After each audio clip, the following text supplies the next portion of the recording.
historian. This is Waco PD on the beat.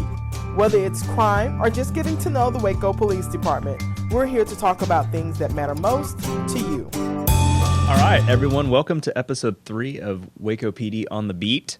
I'm Officer AJ Smith, the Crimestoppers coordinator for McLennan County. And I'm Sierra Shipley, the Public Information Officer for the Waco Police Department.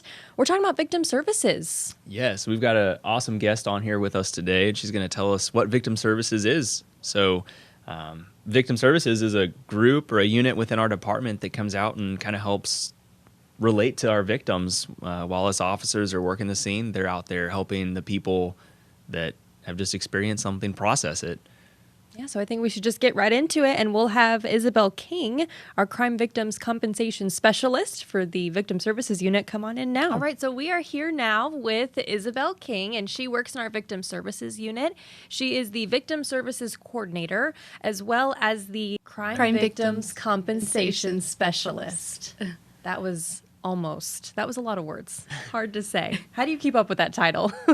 That's a lot of what I do, right?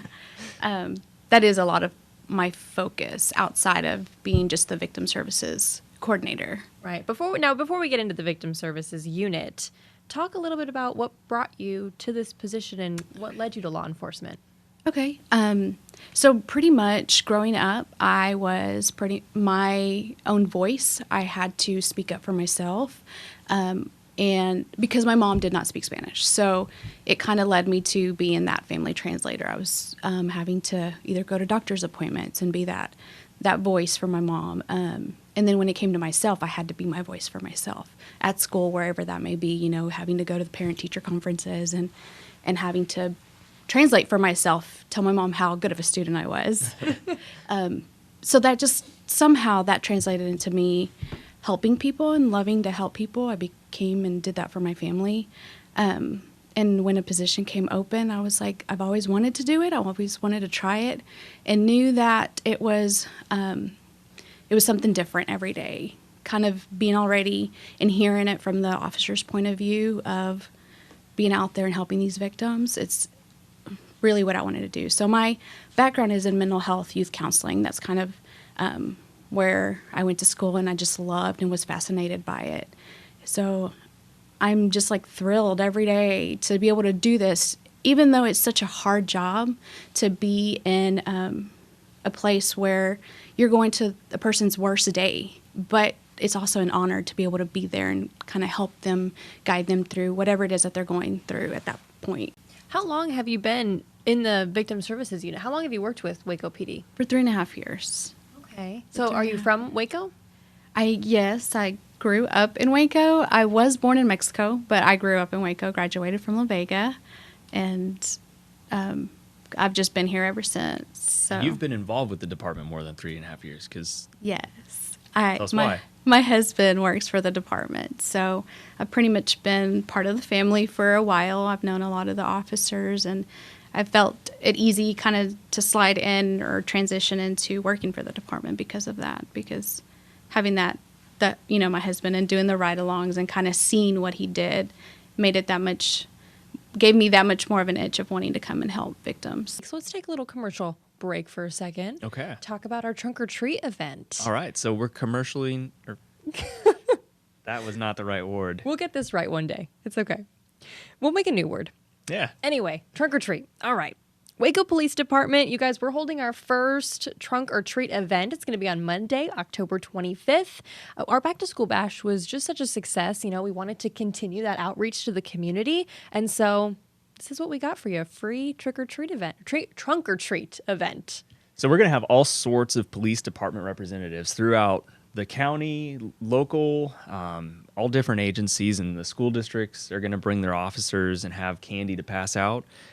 So we've got it on the books from 7 to 9, but we're both thinking it's going to end whenever the candy runs out, and that's probably going to be before 9. I think so. We're going to have a lot of candy, but it's still going to run out. Yeah, as incredible as the support from our community was for the Back to School Bash, we're thinking you guys are going to come hang out with us, and it's going to be even more. Right, right. So 7 to 9 p.m., free event, trunk or treat at the Waco Police Department. That's 3115 Pine Avenue. Come on out on October 25th. It is a Monday night. Dress up and just have some spooktacular fun with us at our trunk or treat event. Again, this is a free event to the community, and we hope to see you there. Yes, I'm excited to see as many people as we can get out there. Absolutely. So kind of give a little bit of background. So what exactly is it that you do when you're showing up on someone's worst day? What is your role there? Okay. So usually what happens is an officer goes to a scene, whether it's anything from a murder to just a natural death. Even a natural death, we go out and an officer will call us out, especially if the family is pretty distraught or just not in a place where they can mentally focus on what the officer may be having to do. That also allows the officer to continue investigating the scene, to continue working whatever it may need to be that he needs to do or she needs to do. So we're able to be with the family and kind of figure out what resources they may need. And it may just be that they just need someone to sit there with them for a minute and gather themselves or start making phone calls for them or calling their support system. I think for us, it's important that we establish, okay, what is their support system? Who is their support system? So it's anything from going to a scene of an accident and holding babies or transporting them to get a rental car to just being by someone, not necessarily giving them any resources, but just being that support system in that moment. Well, I want you to talk about, which it seems self-explanatory, but the Victim Services Unit. Mm-hmm. What is it? So we are what we call on-scene crisis interventionists. So we go on scene. We are called, like I said, by the officers out to any time or any kind of scene, anything from homicide, suicide, and then just any random call, anything that the officer may need help with. Sometimes it's Car seats. Car seats are a lot, especially the accidents from the visitors visiting Magnolia. A lot of times there's accidents there, so we need to transport them, and they have car seats. So sometimes we do what we call a courtesy transport. We respond to even sexual assaults. Sexual assaults we respond to either the home or the hospital. But the great thing about that is that we are connected, and we get the help from the advocacy center. We kind of work as a team. So we will be at the scene, but then as soon as the sexual assault advocate shows up, we kind of like tag team it. Like, okay, you handle it from here. And then also with the family abuse center, we kind of do the same. You know, they're specialized in domestic violence. So we kind of begin that process, and then we kind of help them get going in whatever other resources, but work with the family abuse center. From an officer standpoint, to me, it seems like you guys are the emotional care. So Yes. like you kind of alluded to earlier, you know, we're processing the scene. We're doing like the criminal component. Sometimes we try not to get emotionally attached because it would distract us and wouldn't allow us to do a thorough investigation. So you guys are able to show up and be the shoulder to cry on and help those people process that trauma they've gone through and be that emotional component instead of just like us officers doing what we're supposed to be doing to help them and looking like we're just being a bunch of jerks on scene. So for us, it's incredible to have you guys as a resource to come out and show some compassion and allow us to focus too. Right. And we know that you officers too, like it affects you guys just as much, but you're trying to do a job and you're trying to hold your composure. Yes. And, wait for the scene to be clear for you guys to be able to get emotional, because we know that there's difficult cases that we go out to that hurt you guys just as much as it does, even us as the people that are going out there to support, these families. But we want to be there for the officers also. So we're not necessarily just out there for, the victims or the families that are left behind. We're there for the officers and the crime scene techs and everyone else that is involved in that scene that can be traumatic, that can, just have gone out to this horrifying scene. Yeah. Now, you spoke about being a Spanish speaker. So how does that, help in your job here with the community when you do go out to those scenes? I am the only Spanish speaker staff. Now, we do have, I want to say, a couple of volunteers. So our unit is made up of volunteers as well. So the staff handles during the day, Monday through Friday, and then the volunteers come in at night and then on weekends also. So I get called out a few times when those volunteers can't be out there, but I think that's my whole purpose and my whole goal is to help those people out. I will always, respond to an on-call, no matter if I'm on call or not, to that community, because one thing that really I've seen helps is when someone can express themselves, can express their grief or express their frustration, whatever it may be in their natural language. One, it eases them in feeling like, okay, I'm being heard, but also feeling like when I'm able to respond, or an officer that speaks Spanish is able to respond in Spanish, it's like, okay, you understand me and I'm really going to get the help that I need. And that's kind of my hope, is that the victims in the Spanish-speaking community feel that as well. Like, we are here for you. And there have been times where I've had to, kind of just help them in that that belief that, oh my gosh, they're going to call immigration or whatever their fear may be. And it's like, look, no, they're here to help you. It's really, you are a victim, and we're going to do whatever we can to help you in that instance, and kind of just take away that myth of they're here, they're going to take me, or they're going to treat me as if I'm the criminal. Yeah. And I've experienced that as a huge barrier, and it is extremely helpful that my partner was Spanish speaking and he was able to tell them, no, like, we're here to help you. Like, tell me what's going on so I can help you. Like, I know something's wrong, but I don't know what's wrong because you haven't told us. So like that ability, like, I wish I could speak Spanish so that I could better relate to more people and serve them better. Because we do show up. We've got the badge, we've got the gun, and it's like, okay, this guy is going to take me to jail because of whatever reason. It's like, no, like, you're my victim. Like, I'm here to help you. So, right. Yeah. Well, and either of you can actually kind of answer this. It goes either way, because explain, Isabel, why a victim services coordinator is a civilian employee. Officers, AJ, you've been out on the streets. How hard is it to, and you guys, like I said, you guys can both answer this question. So how easy is it to know that, you guys as civilians are going out there? And then from the officer's standpoint, why is it nice for it to be a civilian versus an officer kind of taking on both roles? I think for me, we're dressed pretty normal. We're not in uniform. It's less intimidating. So it does feel like more of a person, I can talk to you or I can come to you. At least that's kind of what we gather, is that it makes it just a little bit easier to. Yeah, I would absolutely agree with that. They're a nice smiling face. We're all business, and we've got that uniform where it's like we're here to do work, and we don't really look approachable sometimes, especially with what's kind of being going around nationally, where it's like there's a reluctance to approach the police. If someone shows up looking like she does, wearing a shirt that says Victim Services, like, maybe they'll understand that they're a victim and the services are there for them as the victim. And, it just helps having a different face show up, having that civilian who isn't in uniform, who, potentially relaxes the tone a little bit. Yeah. So talk about the crime victims compensation. You kind of touched on it a little bit, but what is crime victims compensation? So crime victims compensation is a reimbursement program that is covered through the Office of the Attorney General. So a lot of that comes from even tickets. So when an officer does, write a ticket, those fees that are being paid in go into this crime victims compensation. Also offenders, they pay restitution. So it's coming from that, not the taxpayers' money.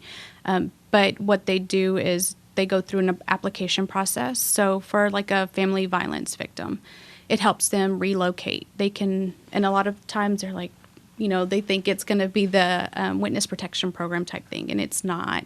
It's more of what can you afford, where do you want to move, just trying to get them away from their offender, but it can pay for all of those like moving expenses that can be quite a bit just to get them back on their feet. But the Office of the Attorney General, they do rely on the detectives' reports and the officers' reports to make sure that they are cooperating and that they are that they're not involved in anything criminal. But just kind of reassuring that they're working towards getting away from their situation and getting to a better place. And I do that with that victim. I help them apply, and then I get it through the process. I can tell you of different stories that have just kind of broke my heart, but at the same time, I'm glad that I was there, because there was one incident where an 18-year-old, just days from turning 18 years old, her father is killed, is murdered. And she is the oldest. He's not married. So now this 18-year-old is having to figure out what to do. And as an 18-year-old, you don't think about funeral expenses. You don't think about taking over your dad's business. And of course, her mom is, Spanish speaking, so doesn't understand either, and is able to be there for her the way that, this 18-year-old needs. So, and I don't know business, but I mean, she came in a couple times and we went through the process for the funeral. And then also when she finally got to that point where she was ready to take over her dad's business, it's like, what do I do next? And I was able to be there for her, making the calls. I'm like, I don't know anything about business, but I'm going to help you figure it out. Like, I'm going to be there with you until, you feel like you're ready to just move on. Okay. So Crimestoppers is my program that I'm responsible for. It's countywide. You reach out to Waco Crimestoppers. And Crimestoppers is an organization that bridges the gap between law enforcement, the community, and the media. So it's kind of a triangle, and the thing in the middle is Crimestoppers. So a lot of people are discouraged from reporting crime, so we encourage them with the incentive of up to $2,000 if your tip leads to the arrest.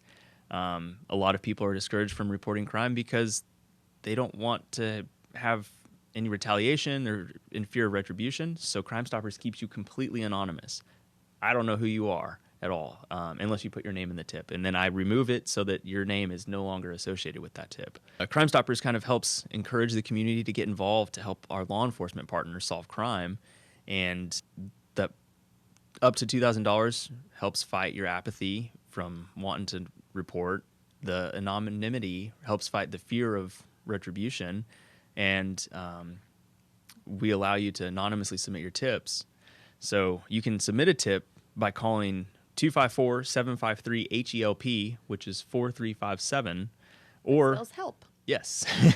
For those of you that are old enough to remember texting with just 9 digits instead of like the full keyboard, that might help you remember that. And then you can go to wacocrimestoppers.org, or you can download the P3 app, and I highly recommend that, because then if I've got a question for you, or you want to add more follow-up information, you just log into this anonymous app and send me that info. And remember that your tip is always anonymous, and you can earn up to $2,000 if it leads to a successful arrest. Yeah, and those tips that do come in can and have led to successful arrests before in the past. Absolutely, yeah. So just last week, someone got $1,000 from a tip that led to an arrest. So that's awesome. It's a really cool program. Well, we appreciate those tips. So send them in.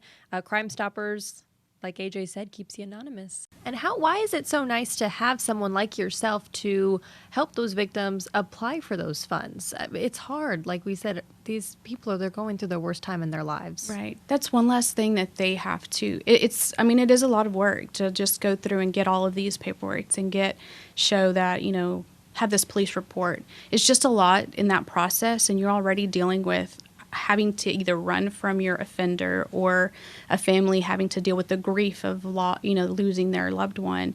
That's one less thing that they have to focus on. I can do that for them. I pretty much get whatever information. I try to get as much information from the report or whatever that may be, and do a lot of that work for them. And that way they sign off and just saying, yes, this is the help I need. And I can make that process just a little bit easier for them. And with it coming from the police department, because people can file it on their own online, but it does take longer because they are asking for those police reports. They are asking for pretty much to validate that they really truly are a victim, that kind of thing. And coming through me, it just kind of speeds up that process a little bit more. More validation from that end.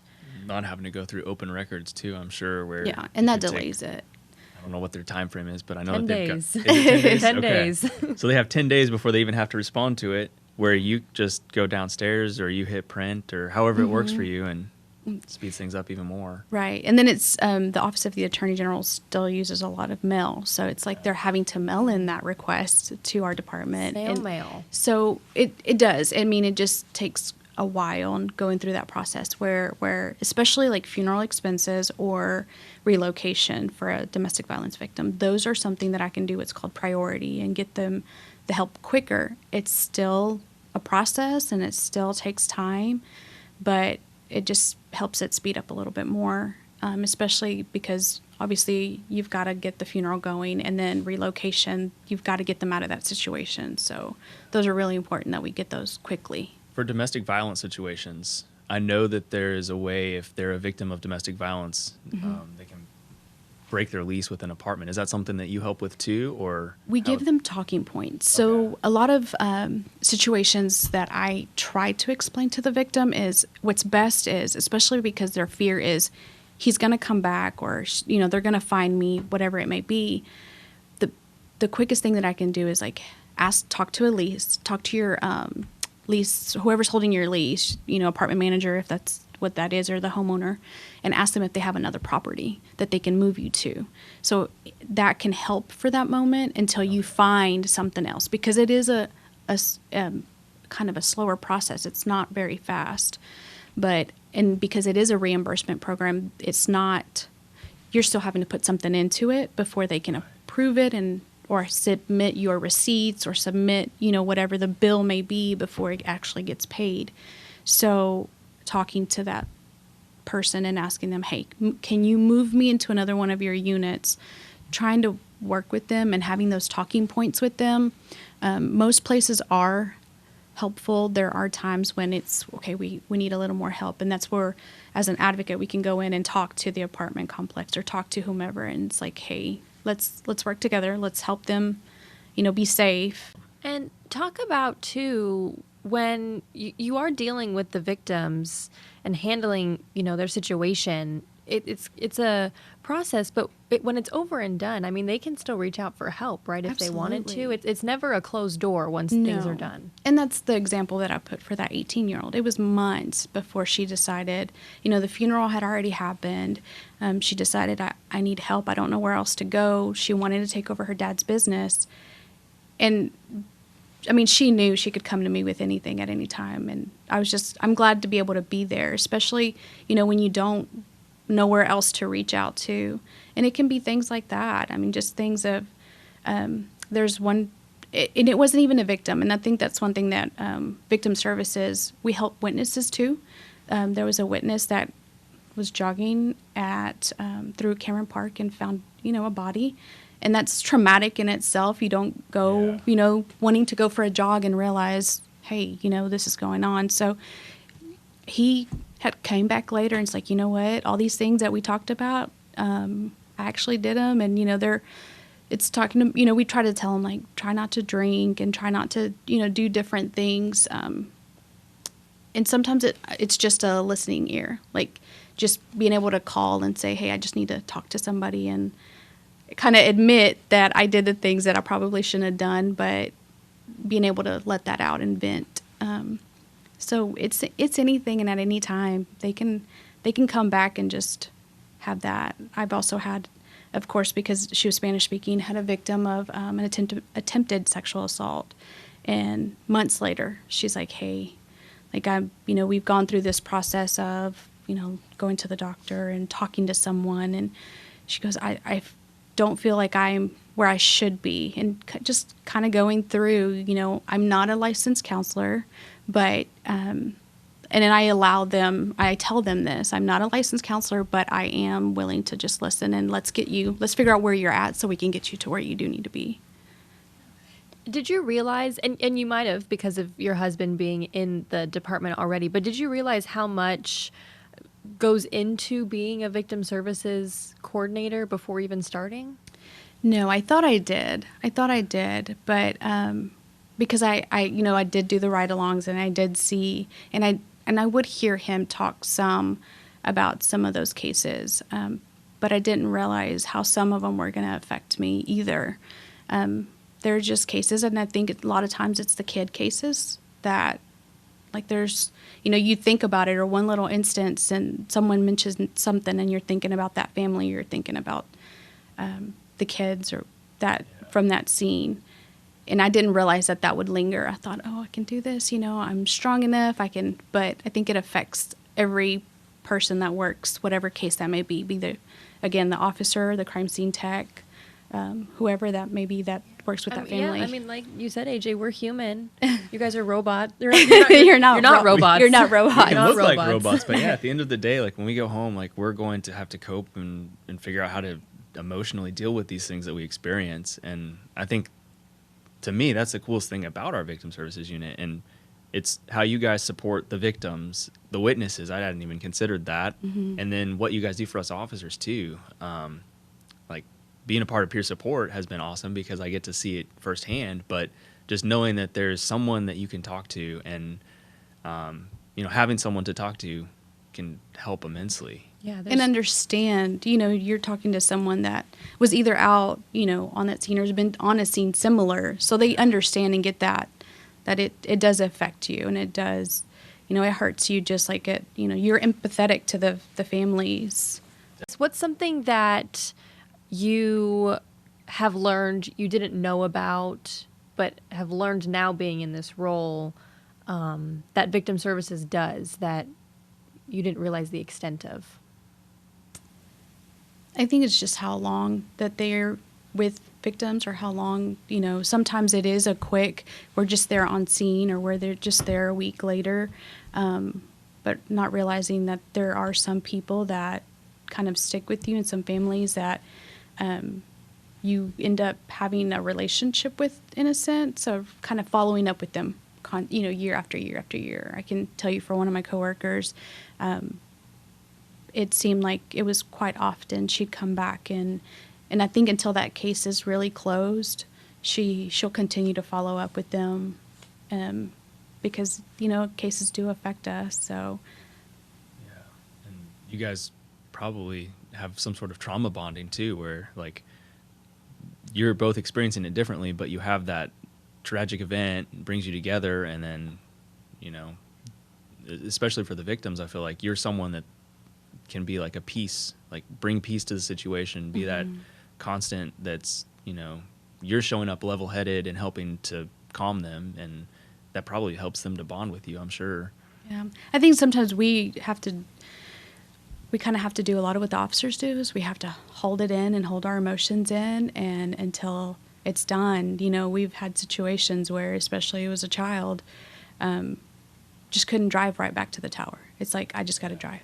I just got to decompress, and where my coworker, the three of us, the three staff worked on this one case, and we're all doing something different. So of course we see different pieces of it, and it affects us differently. But at the same time, like, hey, we're able to go back and vent, or just say, like, this hurt. This is still hurting. Months later, this is still hurting. And any mention of, this kid's name brings something back up, but it takes a lot of strength from everyone at the department dealing with what these cases are that we deal with on a daily. Talk about just what it takes as someone to be in the victim services unit, and that strength and that composure. What I love about our volunteers are from different backgrounds. Like, we have a business owner, we have someone that works in insurance, we have educators, we have just foster parents. So what I love about it is that they are, one, they care. They want to go out and help people. But two, as staff, we're able to, like, know each other, what they do, and it's like, hey, I have a question about, whatever insurance. There was an issue with the car driving through a home, and a victim was needing help, and I was like, I don't know, but I think I know who to go and ask. So, I mean, everybody brings kind of their own, just whatever it is that their expertise, in, and then, but knowing that they have that heart to help, they want to help, or they want to come back, and it's like, hey, I may not be able to follow up with this family, but will you? And so it's not, you don't really have to have, I want to say, a degree in what we do. Mine just happens to be mental health and youth counseling.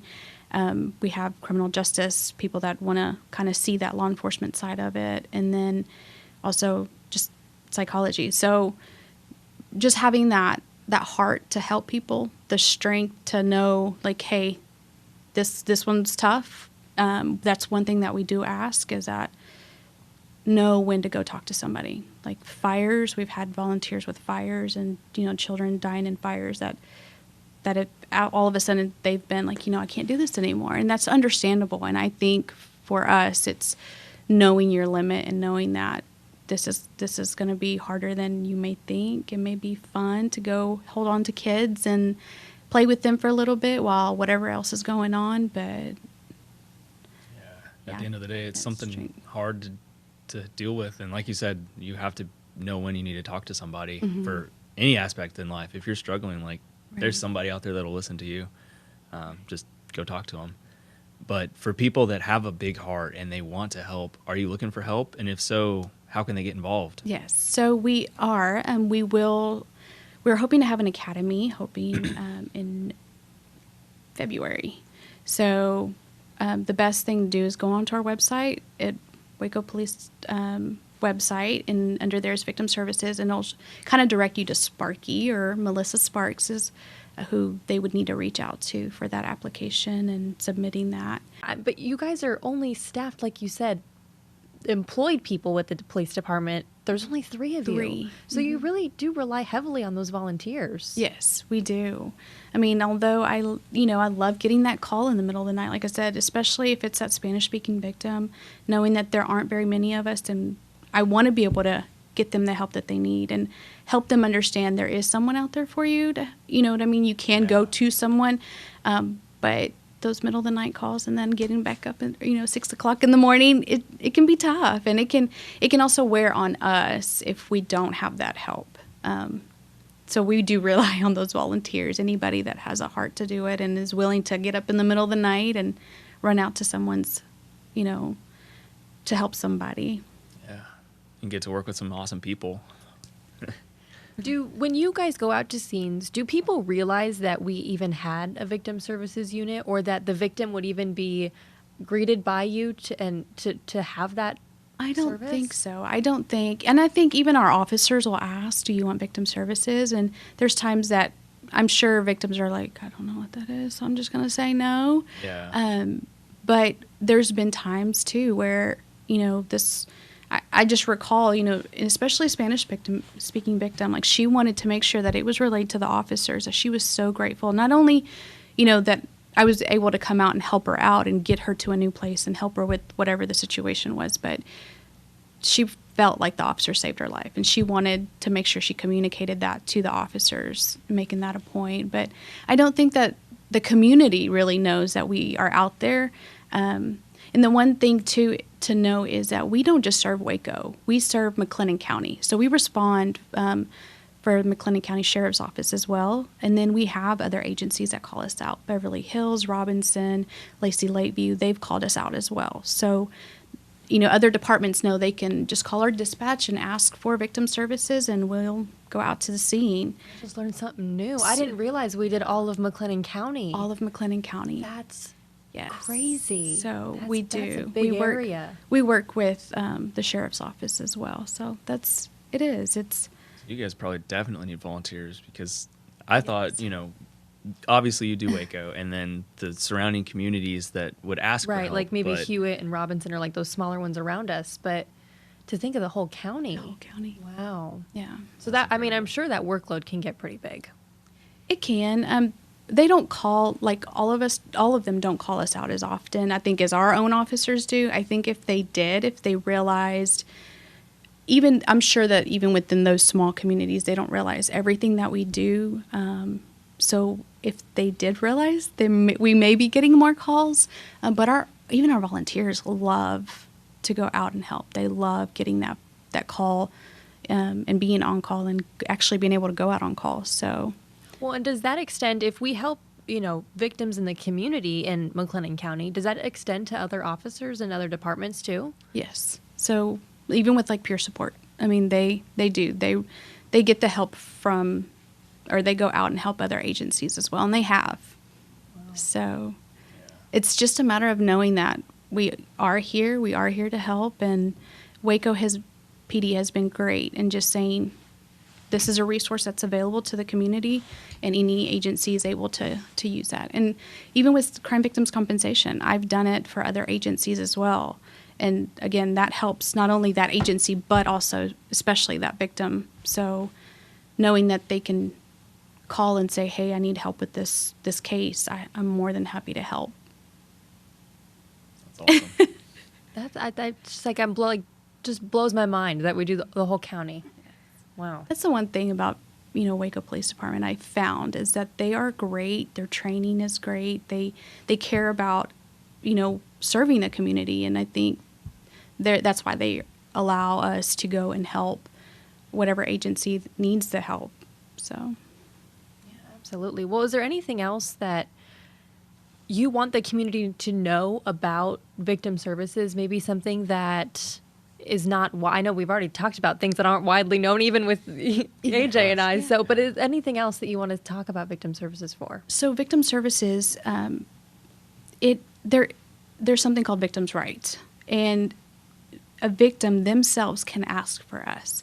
So they may not realize everything that we can help with, but if an officer shows up, they have the right to ask for help for those resources, and they can just simply tell an officer, I'd like victim services to be here. And even if it's just to be there as their support or to help them with the what's next, what happens next, we're happy to be there. We're happy that, for the community to know that you can call upon us. It doesn't have to be initiated from an officer.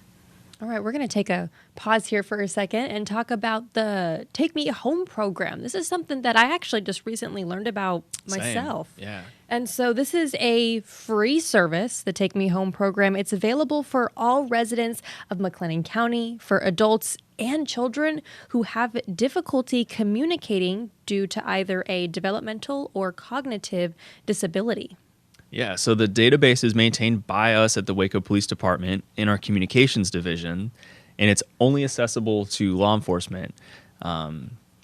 So just law enforcement personnel can get this information, and sometimes it'll have a photograph, the information on what their disability may be, a physical description, and most importantly, emergency contact information for that individual. Yeah, so this Take Me Home program, it really helps that adult or child who has that difficulty communicating, helps the officer kind of understand who this person is, who that emergency contact is, and where they can go to, have that safe place for them. So these individuals, they tend to be at risk for maybe wandering or include disorders such as Alzheimer's. They might be on the autism spectrum disorder, dementia, Down syndrome, things like that.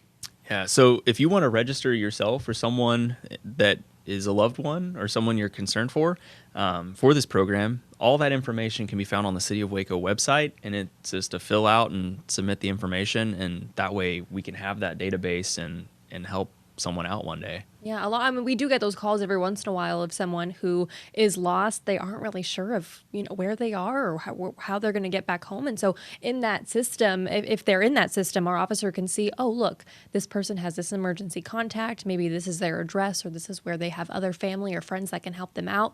And that's how we get them to those safe places. Yeah, or if we come across someone that does have issues communicating, we can potentially reach out to dispatch and say, this is what this person looks like, get a picture and potentially identify and get that person home safe. Yeah, so again, that's called the Take Me Home program, and it is a free service available to everyone in McLennan County. I think there's a lot that we do. We help detectives during interviews when they're interviewing either a victim or a witness or whatever that may be.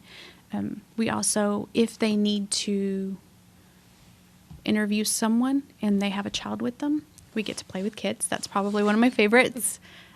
But there's a lot that we do that there's those things that are kind of not very frequent, so it doesn't come really to mind. But we do help out however it is, either the officer, detective, whatever it may be. So much more than just like the big things that come to mind, like the calls that involve death. Like obviously people are going to be traumatized there, but I mean, there's so many other things that it doesn't have to be traumatic. It can just be like, how can you serve the community? Mm-hmm. Yeah. And the death notifications, those are the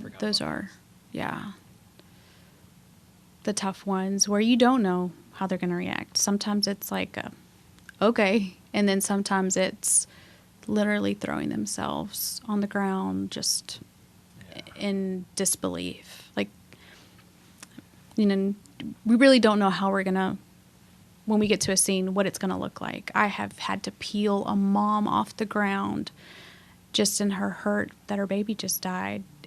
And then a week later, I go to another baby death, and it's like kind of that shock, like, I don't know, like no emotion. But you really don't know what their process or what they're thinking, and just managing to figure out, okay, what is it that you need right now from us? Like, you know, what kind of support do you need? Are you okay? Do we need to get you somewhere or to someone that is going to really be beneficial to you? But establishing support is our huge thing. Establishing support and figuring out what resources do you already have, and then what resources, you know, do I need to bring into your life. So I think that's a lot of the majority of victim services. I mean, you guys do a lot, and I know the officers, the citizens, I'm sure once they realize you guys are here for them, very appreciative for the work that you guys do throughout the county, I guess now. Yeah. So, well, Isabel, thank you so much for coming on this podcast with us. We appreciate it, talking about victim services and the crime victims compensation. Well, thanks for having me. Well, that was fun talking with Isabel. Learned a lot of new stuff. I knew we were going to be learning a lot. Yes, the whole point of the teachable moments for all is us learning too, right? Exactly. So thanks for joining us on episode 3, talking about the Victim Services Unit, something that will always be here for you guys out there in the community. Any time of day or night. That's right, 24/7. 365. Exactly, because anything can happen at any moment. Absolutely. We appreciate you joining us on episode 3. Gosh, I'm losing count with all these numbers. Yeah, we're not even that far yet. So we're on episode 3. Thank you for listening, and look forward to episode 4, and check it out next week. You stick with us. I'm Sierra Shipley, the Public Information Officer. And I'm Officer AJ Smith, the Crimestoppers Coordinator. Have a good one, Waco. Waco PD on the beat. The heartbeat serving you.